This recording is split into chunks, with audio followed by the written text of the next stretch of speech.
Le Niger accuse Antonio Guterres d'avoir empêché la participation de ses délégués à l'Assemblée générale des Nations unies.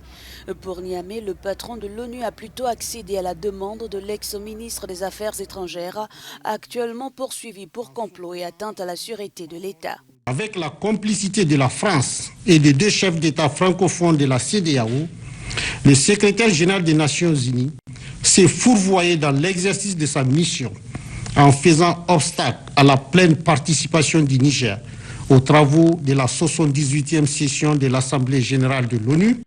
Le Niger avait choisi d'envoyer son nouveau ministre des Affaires étrangères.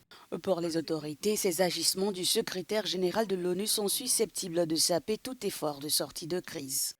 La République du Niger recuse et dénonce avec force cette ingérence manifeste de M. Guterres dans les affaires intérieures d'un État souverain.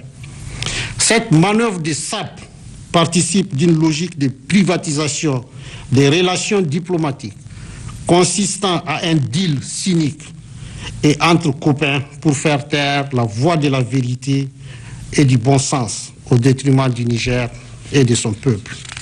De son côté, le porte-parole d'Antonio Guterres a rejeté les explications avancées par le Niger, affirmant que cette décision émane de la commission de vérification des pouvoirs de l'Assemblée générale et non du secrétaire général unilatéralement.